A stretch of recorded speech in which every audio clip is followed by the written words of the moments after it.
셋째 주간을 맞이하면서 우리의 대림은 이스라엘 백성들이 아기 예수님 메시아가 오기를 기다렸듯이 이제 우리는 그 약속하셨던 예수님께서 오셨고 부활 승천하시며 내가 다시 오리라 라고 또한 약속을 주셨기 때문에 우리의 대림은 다시 오실 그 예수님을 기다려야 될 줄 믿습니다. 이 예수님의 탄생은 어느 날 갑자기 되어진 것이 아니라 구약의 예언이었죠. 저 멀리 올라가다 보면 원시복음이라고 하는 창세기 3장 15절에서도 이 복음이 예언이 되었습니다. 그리고 선지자들을 통해서 지속적으로 이 예언의 말씀이 이렇게 있었었죠. 그렇다면 그 예수님께서 예언하신 대로 이 땅에 오셨고 이 땅에 사셨고 또 부활하시면서 오리라고 말씀하셨는데, 그렇다면 우리가 이 종말에 사는 이 성도의 자세는 우리가 과거를 바라보면서 살아갈 것인가, 현재를 가지고 미래를 바라보고 살 것인가. 그래서 이렇게 하면 역사란 무엇인가, 현재를 딛고 서서 과거와 미래의 대화인데 과거를 거울 삼아서 더 나은 미래를 바라보는 것.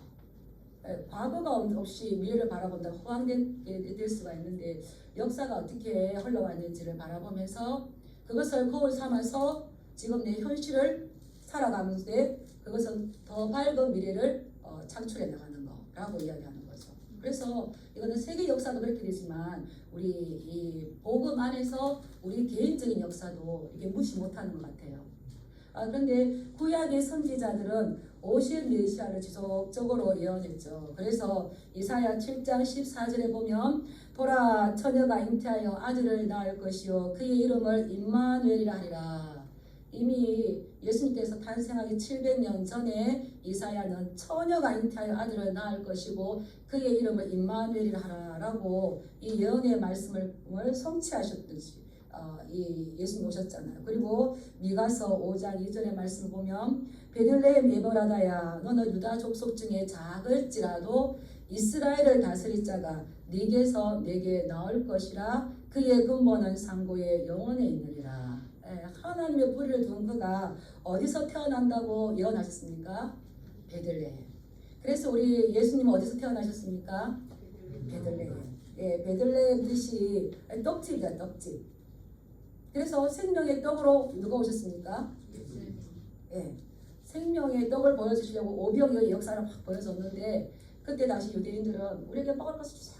그런데 이게 정말 그 모델 하우스가 보여주는 그게 정말 본체이신 예수님이 나타나도 이스라엘 백성들은 알았을까요? 몰랐을까요? 몰랐어요. 말씀과 반대되는 삶을 살았기 때문이죠. 그래서 마태복음 1장 21절에 보면 그에게 잉태된 것은 성령으로 된 것이니 요셉에게 가브리엘 천사가 나타나서 하는 말이잖아요. 무서워하지 말라.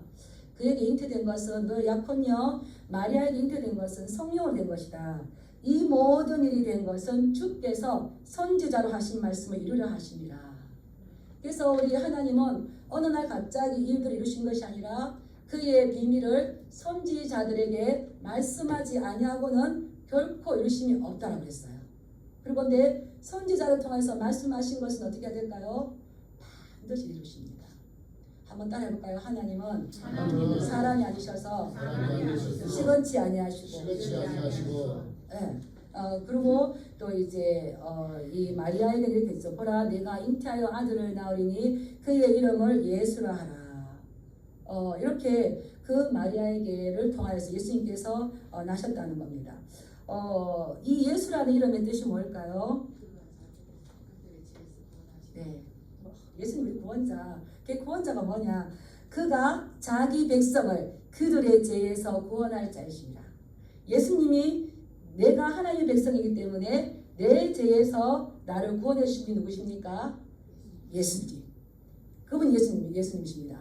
따라합니다. 예수가 그리스도라.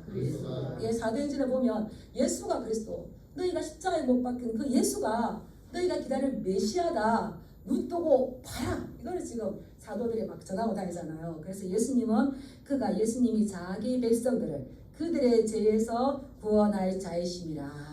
보라 잉태하여 처녀가 아들을 낳을 것이요 그 이름을 임마누엘이라 우리와 함께 하시고 지금도 이 자리에 우리와 함께 하신 줄 믿습니다. 예, 그래서 제가 왜 이거를 선지서를 이야기하냐면 선지서에 말씀하셨던 그대로 신약에 예수님이 처녀의 몸을 입어서 오셨어요.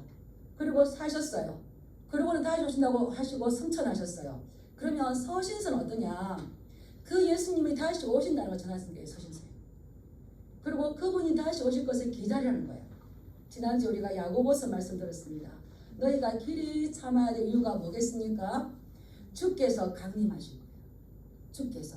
그 강림하시는데 강림하실 그날이 가까웠다는 겁니다.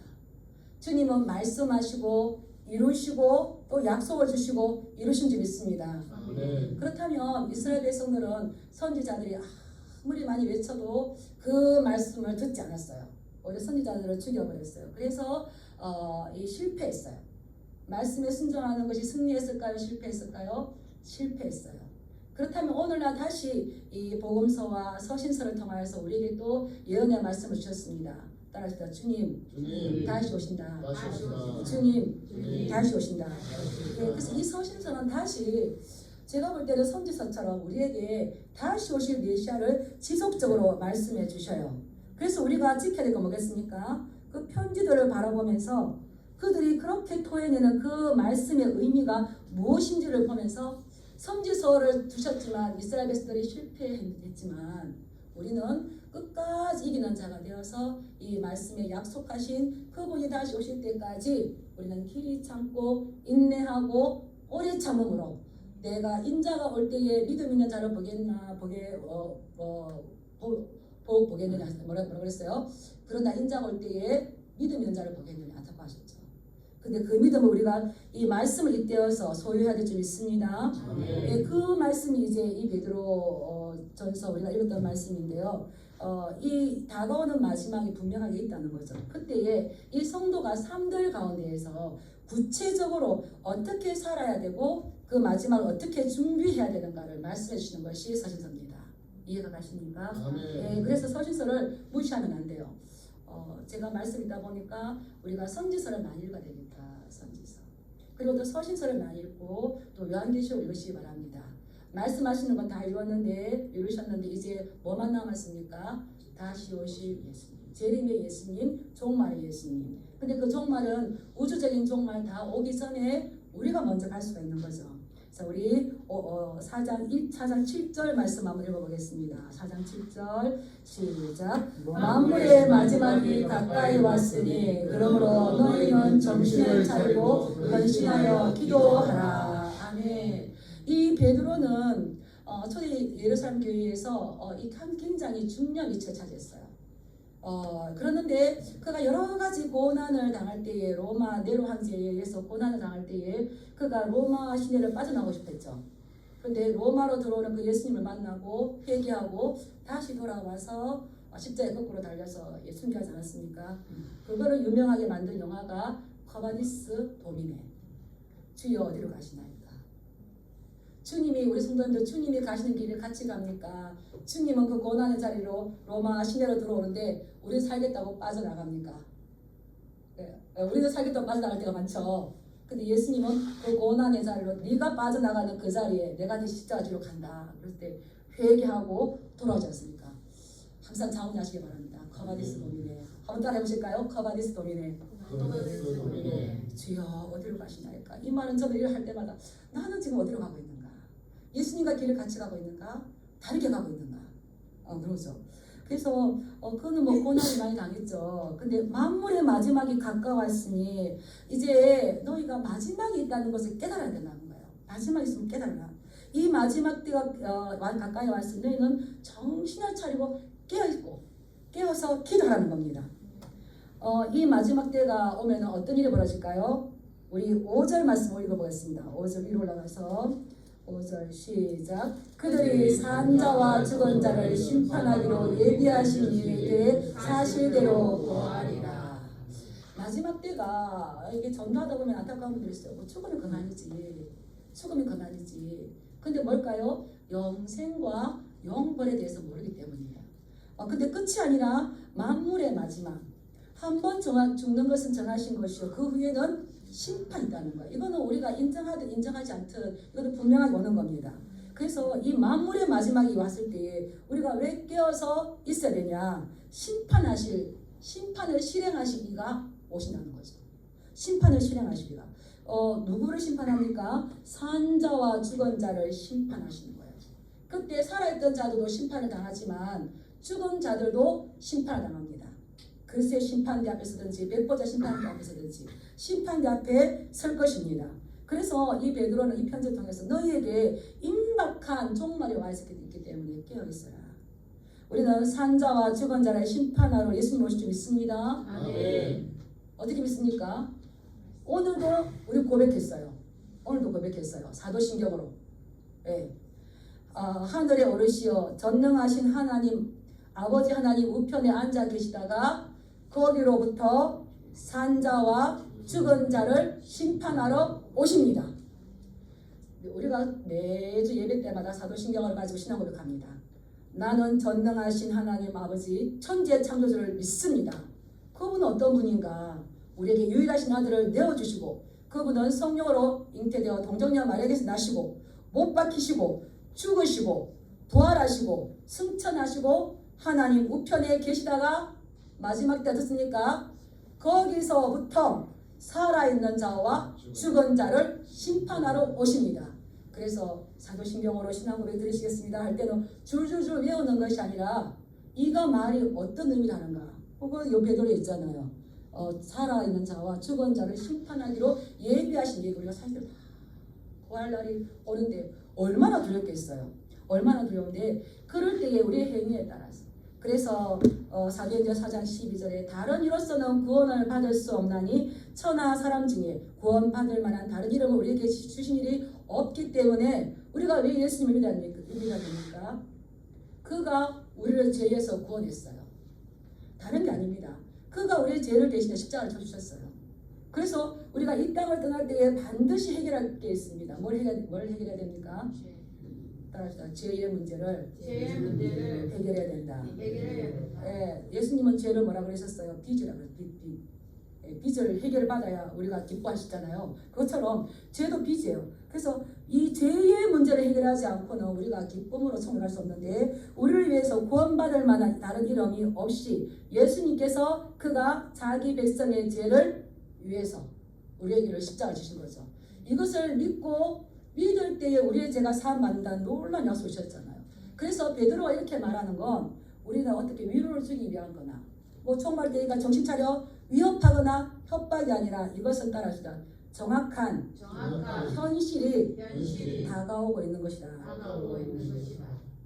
이렇게 말하면 저도 이걸 말씀 준비할 때에 아이고 무슨 이단 같고 그런데 이건 성경이 말씀하시는 거죠. 그래서 우리는 마지막 때에 그리스도의 심판대 앞에서든지 또 그것이 우리에게 보복이 돼서 구원을 가든지 백보자 심판대 앞에서 우리가 영벌로 들어가든지 이제 그것은 우리가 선택하기 나름이죠. 그래서 종말이 갖고 왔다는 것은 이것은 미래의 예설이지만 지금 임박하게 우리에게 있다. 근데 여기에 고난 당하는 자들은 이것이 위로의 말씀인 줄 믿습니다. 예수님 때문에 고난 당하고 힘들어질 때에 곧 끝난다. 군대 가서 제일 위로되는 건 뭡니까? 거꾸로 달아도 국방부 시대에 돌아간다. 이제 곧 제대가 온다는 거죠. 우리 이 땅도 곧 제대할 때가 있을 줄 믿습니다. 그렇기 때문에 고난을 잘 받아야 훈련을 잘 받아야 그 훌륭한 군사가 안 되겠습니까? 그래서 그 위로의 말씀이 위로의 말씀. 이런 말씀 우리 협박의 말씀이 아니라 따라해보겠습니다. 위로와 소망의 말씀이다. 예, 그런데 우리는 어떻게 해야 되냐? 우리 또 올라가면 4장 1절 말씀 한번 읽어보겠습니다. 4장 1절 시작. 그리스도께서 이미 육체의 고난을 받으셨으니 너희도 같은 마음으로 갑옷을 삼으라. 이는 육체의 고난을 받은 자는 죄를 거쳤음이니. 아멘. 이 고난이 우리가 지사 선택을 할 수 있다 생각을 해요. 그런데 예수님께서는 고난을 받으셨습니다. 4장 1절에 보니까 그리스도께서 이미 육체의 고난을 받으셨습니다. 그렇다면 제자된 우리도 고난을 받을 수밖에 없습니다. 그래서 상급은 누구에게 준다고 했습니까? 따라서 고난을 피해가는 것이 아니라 고난을 피해가는 것이 아니라 고난을 통과하고 고난을 통과하고 이기는 자들에게 주신다. 이기는 자들에게 주신다. 우리는 고난을 비껴가려고 합니다. 피해가려고 합니다. 요령을 부리려고 합니다. 그러나 이미 그리스도께서 고난을 받으셨기 때문에 너희도 같은 마음으로 갑옷을 삼으라. 그 고난에서 피하는 것이 아니라 비껴가는 것이 아니라 예수님께서 십자가를 통과하셨던 것처럼 이기셨던 것처럼 예수님과 같은 마음으로 인내하고 온유한 그 마음을 우리의 전쟁에 나갈 때에 갑옷을 입듯이 예수님과 같은 마음으로 우리가 무장을 하고 이기라는 거죠. 그래서 이것은 그렇게 예수님과 같은 마음, 예수님께서 가시는 그 길을 같이 가야 우리를 보호할 뿐만 아니라 현실에 이 떠밀려가는 이런 세상의 풍조에 떠밀려가지 않을 수 있을 줄 믿습니다. 그리스도와 같은 마음 풀무시 축복합니다. 아멘. 너의 마음에 이 마음을 품으라. 곧 그리스도 예수의 마음이니. 그래서 우리는 이것을 자꾸 무장하지 않으면 우리의 마음이 뽕뽕뽕뽕해서 모래 위에 집어줄 수밖에 없는 것이죠. 그래서 우리가 입어야 할 옷은 어떤 옷이겠습니까? 그리스도와 같은 마음 입으시 축복합니다. 내 마음이 예수님과 같이 가는지, 내 마음속에 다른 것이 들어왔는지 영적 점검을 하지 않으면 이 시간은 좀 째깍째깍 흘러가는데 우리가 원한다고 안 오는 것이 아니라 원하지 않는다고 해서 안 오는 것이 아니라 원한다 오는 것이 아니라 원하지 않든 원하든 이것이 올 때에 우리가 종말을 어떠한 자세로 갈 것인가. 그래서 깨어있을 때에는 이것이 준비된 자에게는 아름다운 입성이 되는 거죠. 천국 입성이 되는 거죠. 그래서 예수님께서 말씀하셨어요. 이 종말을 준비해야 되는데 마테오 24장 20절 말씀을 보면 너희가 도망하는 일이 겨울에나 안식일에 이르되지 않도록 기도하라. 겨울은 어떤 자에게 포근합니까? 준비된 자에게 그 따뜻함을 누릴 수가 있는 거죠. 이 겨울은 혹독하지만 겨울을 잘 지내서 이 따뜻한 봄으로 가지 않습니까? 우리에게도 이 종말이 두려운 것이 아니라 이것을 통하여서 하나님 나라를 완전한 그 나라에 가는 줄 믿습니다. 그래서 우리가 해야 할 것은 근신하는 거예요. 정신을 차리고 기도하는 겁니다. 우리가 자녀를 키울 때에 하는 말 중에 많이 있어요. 정신 차려라. 정신 어디다 두느냐. 저도 어릴 때 많이 들었어요. 정신 차려라. 요즘 애들이 많이 없어서 그런 말을 못하는지 모르겠는데 저도 들었고 저희 동생도 들었고 저희 사촌도 듣고 정신을 똑바로 챙기라. 왜 그렇습니까? 정신을 챙기지 않으면은 그냥 이제 뭐 밤이 오는지 낮이 오는지 모르고 막 놀다가 저녁 먹을 시간에 와서 숙제도 못하고 막 이렇게 끝나는 거 자루가. 정신을 똑바로 차리는 거죠. 이 정신을 차려서 이 정신을 차린다는 거는 바른 마음을 갖는 거예요. 마음의 중심을 가다듬고 예수님과 같은 마음, 바른 마음을 갖는 겁니다. 그리고 이 근신한다는 건 환경에 따라 요동하지 않는 거예요. 우리 얼마나 많이 환경에 따라 요동합니까?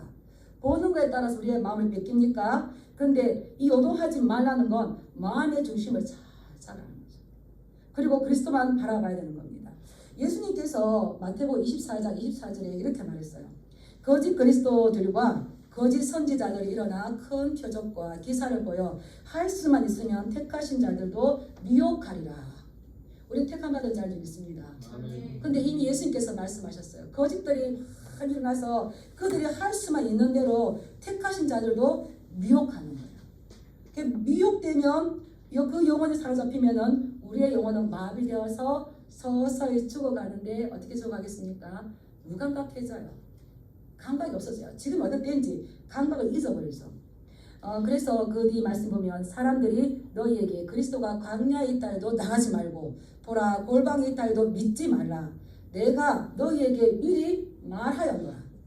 이러한 일이 있을 것이라고 말하였는데 여기 있다 저기 있다 할 때 훅훅훅 그리고 세상에 따라 훅훅훅 했을 때에 그 결과에 대한 책임은 우리가 져야 되는 거죠.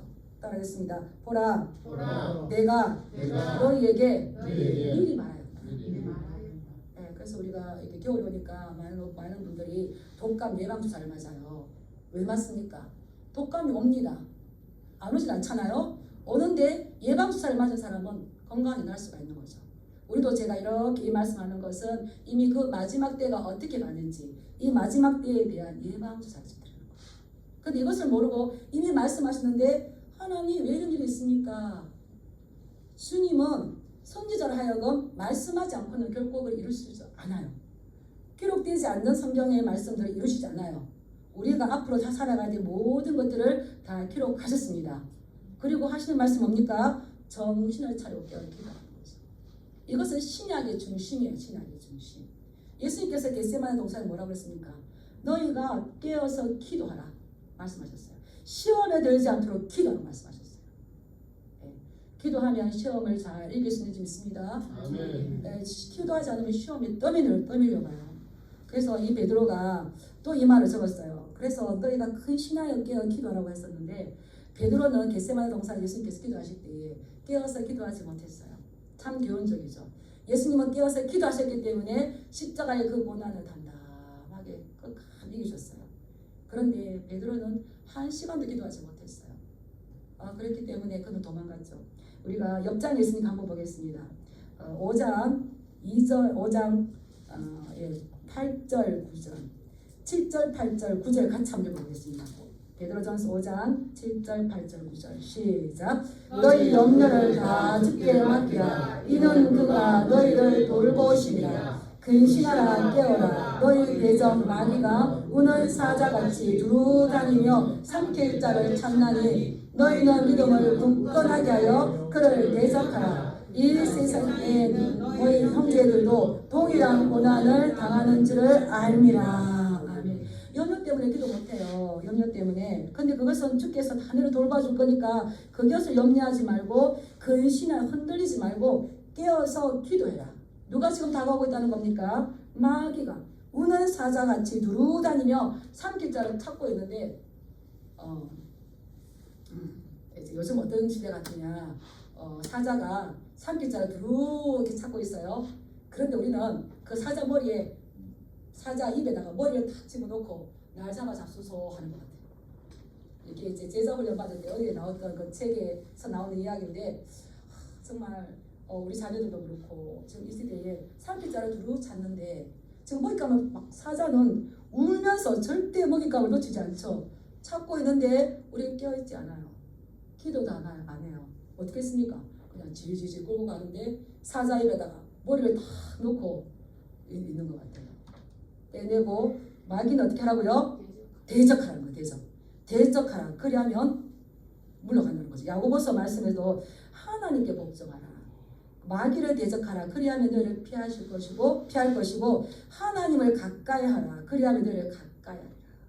하나님을 가까이 하는 자에게는 마귀가 올 수 없는 거죠. 마귀를 대적하시기 축복합니다. 그래서 우리가 이 영적인 마지막 때에는 우리가 준비해야 될 것은 기도예요. 기도. 이것이 우리의 능력이며 마지막 때를 준비하는 가장 좋은 방법인 줄 믿습니다. 예, 집에서든지 길 갈 때든지 깨어서 기도하시기 바랍니다. 오늘날에는 이 죄가 있는데 디모데후서 3장 1절에서는 말세에 고통할 때가 따르니 자기를 사랑하며 돈을 사랑하며. 그래서 돈을 다 들었습니까? 자기를 만들었잖아요. 그런데 어거스틴은 이 죄가 무엇이라고 말했냐면 무질서한 사랑이다. 무질서한 사랑. 이 무질서라는 것은 순서가 바뀐 사랑이에요. 그래서 하나님을 가장 사랑하지 않으면 하나님보다 더 사랑하는 대상이 분명히 있습니다. 우선순위를 하나님을 두지 않으면 분명히 하나님보다 더 사랑하는 것이 있는데 그것이 죄고 그것이 우상숭배예요. 그것이 이제 우리가 죄가 되는 거죠. 그래서 사람은 가장 사랑하는 것을 섬기게 되어 있는데 그 사람이 변화되려면은 이 사랑하는 순서를 바꿔야 됩니다. 돈은 사랑하는 주체일까요? 우리가 사용하는 것일까요? 네. 말세에 고통할 때가 나니. 그래서 돈을 사랑하면 일만하게 뿌리라고 했잖아요. 일만하게 뿌리라. 그래서 우리가 사랑의 순서가 바뀌어져야 우리가 변화될 줄 믿습니다. 네. 그래서 이 칼빈이 우리 인간의 마음은 24시간 동안 뭔가를 만들고 있는데 우상을 만들고 있어서 사람의 마음은 죄짓는 공장이다. 우상의 공장이다. 그러하지 않기 위해서 예수님께서 말씀하셨고 베드로도 말씀하시고 또 서신서가 계속적으로 깨어 기도하라. 근신하라라고 말씀을 좀 있습니다. 세상에 따라 움직이는 것이 아니라 그들을 따라 보고 움직이는 것이 아니라 오직 그리스도를 바라보며 중심을 잘 잡고 마음을 가다듬어야 될 줄 믿습니다. 아멘. 예, 우리가 두 번째 해야 될 건 뭐냐? 우리 8절 말씀 한번 읽어보겠습니다.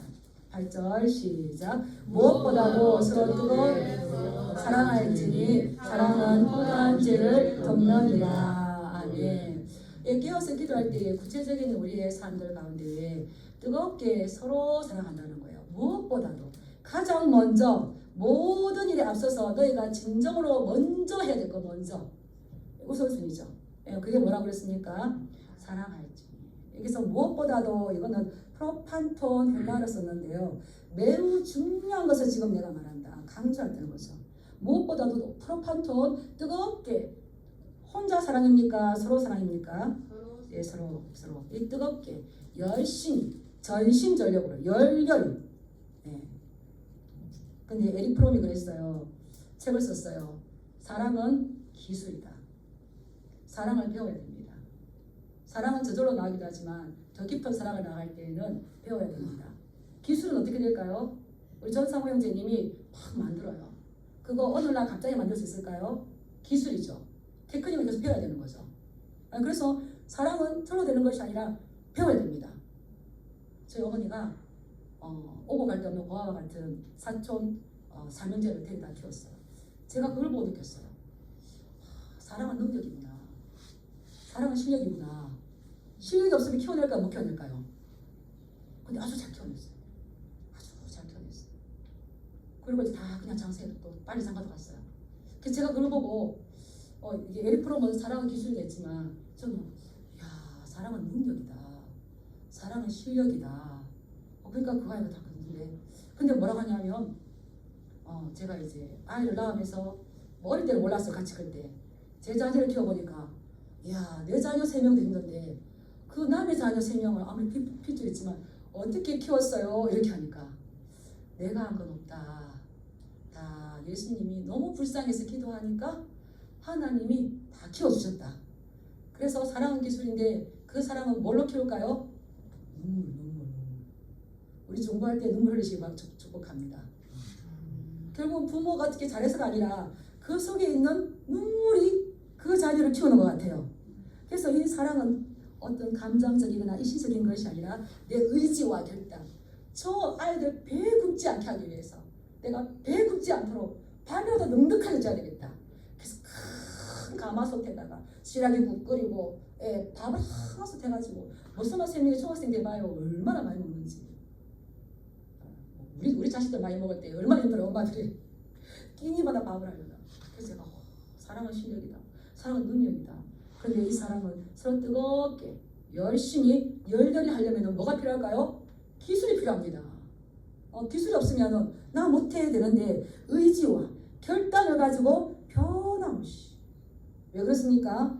예수님께서 또 말씀하셨어요. 24장 마태복음 24장 12절에 불법이 성함으로 많은 사람의 사랑이 식어지리라. 이 시대에 얼마나 사랑이 식어갑니까? 그래서 사랑을 선택하기보다 각자 자기를 선택, 자기를 사랑하면 돈을 사랑하기 때문에 가족이 파괴돼요. 부부가 파괴돼요. 형제끼리 파괴가 됩니다. 근데 불법이 성행함으로 많은 사람의 사랑이 식어지는데 우리가 이 말씀을 지키듯이 우리가 끝까지 지켜나가야 될 건 뭡니까? 무엇보다도 뜨겁게 서로 사랑하는 것인지 믿습니다. 네. 그래서 바울은 뭐라고 했냐면 사랑은 이웃에게 악을 행하지 아니하나니 그러므로 사랑은 율법의 완성이니라. 우리가 사랑할 때에 율법이 요구하는 도덕적인 의무를 다 감당할 수가 있습니다. 율법의 목표를 이룰 수가 있습니다. 율법의 목표는 뭡니까? 하나님 사랑, 이웃 사랑이에요. 그래서 사랑하면 율법의 모든 율법을 다 완성하는 거예요. 사도 요한이 이렇게 말했습니다. 요한일서 4장 7절 8절 말씀에 사랑하는 자들아 우리가 서로 사랑하자. 사랑은 하나님께 속한 것이니 사랑하는 자마다 하나님으로부터 나서 하나님을 알고 사랑하지 아니하는 자는 하나님을 알지 못하나니 이는 하나님은 사랑이시니라. 자녀가 부모를 닮았을 때 그 자녀 볼 때 기쁨이 충만할 수 있습니다. 하나님은 사랑이래요. 그러면 하나님 우리를 볼 때에 뭘 보실까요? 네 속에 사랑이 있느냐. 하나님은 사랑이시기 때문에 사랑하는 자는 하나님으로부터 난 자인데 사랑하지 않는 자는 하나님을 알지 못하는 자예요. 그래서 너희가 무엇보다 서로 뜨겁게 서로 사랑하는 거. 근데 사랑을 서로 하라 그랬어요. 그래서 사랑은 나만 하는 것이 아니라 지체들끼리 서로 상호 책임 있는 줄 믿습니다. 아멘. 예, 너는 열심히 해. 나는 그냥 있을 거야가 아니라 다가가는 만큼. 그래서 사랑은 서로 기술이에요. 기술을 잘 관리하셔야 돼요. 그럴 때에 사랑할 때에 성령 있게 임하세요. 무엇보다 중요한 건 싸우고 다투할 때 그 성령이 안 계세요. 근데 내가 힘이 미약하지만요. 사랑하려고 하고 사랑을 실천하려고 그러고 사랑이 안 돼서 눈물 흘리고 그러면은 하나님께서 성령을 부어주세요. 그래서 우리 힘으로 하는 것이 아니라 전 사실 놀랐어요. 저희 친정 어머니 아버지가 우리는 한 것이 없다. 그들이 잘 되려고 저가 잘한 거고 아버지는 그렇게 말씀하세요. 그때는 믿지 않으시는데도 다 저거 잘 되려고 저가 노력한 거다. 이렇게 하시더니만 어머니는 내가 하나님 없으면 할 수가 없었다. 이렇게 이야기하는데 그 사랑하려고 하니까 그 아이들을 위해서 기도하게 되고 중얼중얼 저 친정어머니는 어디를 가든지 중얼중얼 해서 제가 사실은 좀 싫었었어요. 근데 제가 부모가 되어 보니까 아이고 하나님 저 불쌍 어떻게 할까 불쌍한 거. 그 겨울이 오면은 우리보다 옷을 더 잘 입혔어요. 도시락을 우리보다 더 잘 싸줬어요. 그래서 동생이 엄마 아버지 왜 사촌 동생을 우리보다 더 잘합니까? 이렇게 하니까 너는 내 자식이어서 엄마 아빠가 있어서 못 입고 가고 못 해가도 아무 말 안 하는데 삼촌 내 자식은 못 입거나 못 먹으면 바로 호로 자신이라는 이런 게 들어온다. 제가 그게 누가 주신 사랑일까요? 하나님께서 우리에게 천부소를 부으신 사랑인 것입니다. 그래서 사랑을 나만 하는 것이 아니라 이거를 알고 또 사촌들도 열심히 또 따르더라고요. 그것처럼 지체가 서로 사랑은 서로 상호 책임 있는 줄 믿습니다. 서로 뜨겁게 사랑할 때에 하나님께서 힘을 주시고요. 성령의 기름 부어 주시고요. 되게 하는 은혜가 있는 줄 믿습니다. 그래서 우리가 하여튼 뜨겁게 사랑하는데 무엇보다 가장 먼저 사랑의 사람이 되시기 바랍니다. 그럴 때 죄를 덮어주게 되는 거예요. 그리고 또 서로 대접하기를 원망 없이 하는 거예요. 서로 섬기라는 말씀이죠. 이 대접한다는 거는 환대한다는 거예요. 우리 기독교는 이 대접 위에 세워진 종교라고 할 정도로 가정집을 내어놓고 자기를 내어드리고 그 초기 기독교에서는 가정교회가 있었지 않았습니까? 근데 그 대접하기를 원망 없이 대접을 하는 건 하는데 조건이 뭡니까? 원망 없이 하는 거예요. 여기 이제 대접한다 이 말에 자세히 보면은 이것이 이제 나그네라는 뜻이 있어요. 나그네는 어떤 나그네냐 하면 기독교 초기에는 로마의 많은 기독교에 대해서 핍박이 있었어요. 그때에 이제 순회 전도자들이 있었는데 고난받고 핍박받지만 복음을 포기하지 않고 지속적으로 이제 순회하면서 전도를 했어요. 그런 분들이 특별하게 가서 거처할 곳이 없죠. 그런 사람들을 대접하라는 거예요. 그런 사람들을 대접했을 때에 잠자리를 제공했을 때에 그런 사람들에게 먹을 것을 제공했을 때에 어떻게 될까요? 간접적으로 복음 전함에 참여하는 거죠. 내가 굳이 나가서 전하지 않는다 할지라도 그런 분들을 후원하고 그런 분들의 필요를 채워주는 것 그렇게 했을 때에 같이 복음 사역에 동참하게 된다는 겁니다. 근데 이런 일을 할 때에 어떻게 하라고요? 원망하지 말라는 거죠. 원망하지. 예. 이 원망하지 않는다는 것은 순전한 마음을 하라는 거예요. 우리는 자기를 알아주기를 바라는 마음을 가졌기 때문에 원망이 나옵니다. 근데 봉사는 어떻게 해야 되겠습니까? 섬김은 어떻게 해야 되겠습니까? 서로 환대는 어떻게 해야 되겠습니까? 서로 이익이 아니라 순수한 마음으로 해야 하나님께서 기쁨의 마음을 부어주실 줄 믿습니다. 네, 그리고 각각 은사를 받은 대로 우리 10절 말씀 한번 읽어보겠습니다. 시작. 각각 은사를 받은 대로 하나님의 여러 가지 은혜를 맡은 선한 청지기같이 서로 봉사하라. 하나님께서 각각 은사를 이렇게 다르게 주었어요. 다르게 주었는데 이것을 할 때에는 청지기처럼 선한 청지기가 있으면 악한 청지기도 있을 겁니다. 악한 청지기도 있죠. 근데 선한 청지기는 하나님께서 주신 대로 하나님께서 받은 대로 그래서 이 청지기는 어떤 거냐 주인이 준 것을 가지고 주인이 원하는 대로 하면 되는 겁니다. 나에게 안 주었는데 다른 사람 거 부러워 하는 것도 있겠지만 아니에요. 이게 다 소중해요. 뭐 찬양을 주셨으면 찬양으로 하나님 앞에 영광 돌리고 또 지체들을 또 같이 하나님께 인도하고 또 뭐 주방봉사 뭐 또 곳곳이 뭐 차량봉사 이런 것도 있는 거죠. 그래서 그런 받은 은사를 가지고 하나님 앞에 생겼을 때에 우리가 선한 정직의 그 역할을 감당한다는 겁니다. 이거를 유진 피터슨 목사님의 메시지 성경에 보면 이렇게 되어 있어요. 여러분 각자가 하나님께 받은 은사를 관대한 마음으로 서로 나누어 모두가 그 덕을 보게 하십시오. 우리가 은사를 주셨어요. 근데 겸손해서 이 은사를 안 드러내. 그것은 아닌 거죠. 이거 관대한 마음으로 이 은사를 가지고 나에게 주신 은사를 모든 사람이 그 혜택을 볼 수 있도록 하십시오. 이게 은사인 거예요. 그래서 은사는 나를 위해 주신 것이 아니라 교회를 위해 주신 거죠. 그 은사를 가지고 그리스도의 몸을 세우게 하려 합니다.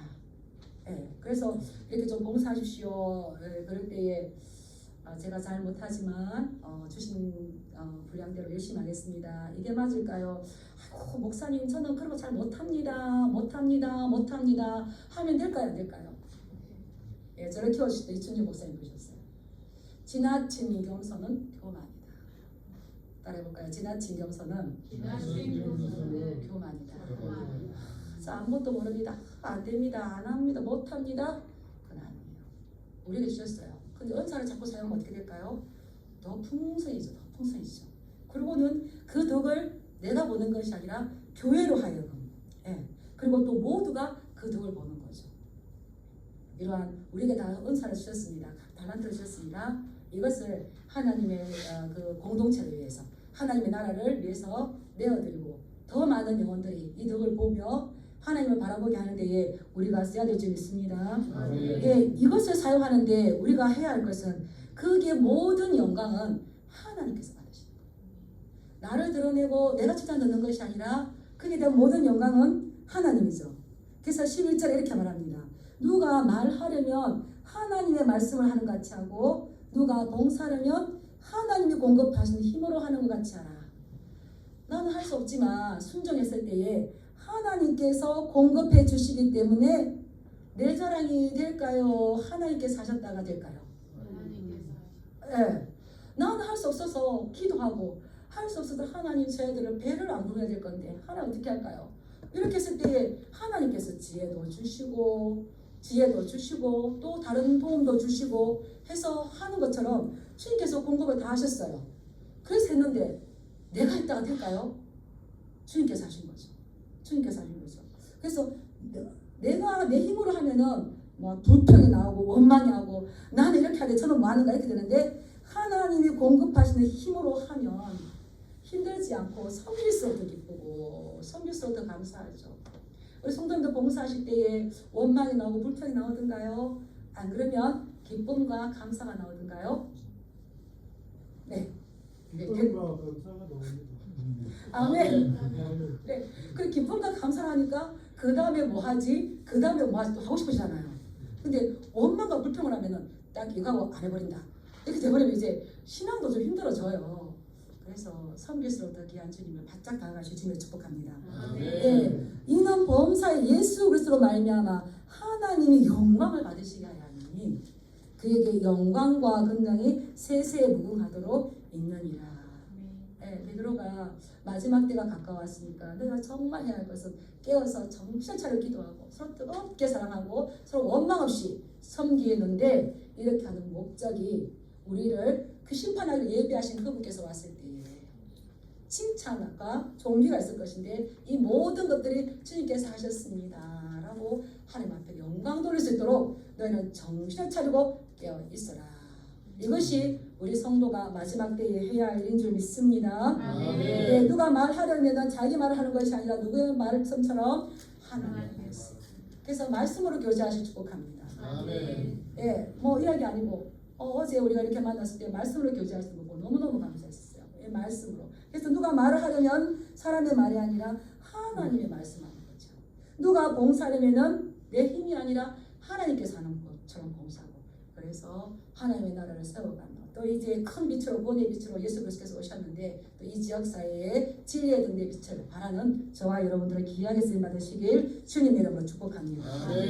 기도하겠습니다. 하나님 아버지 우리가 섬기에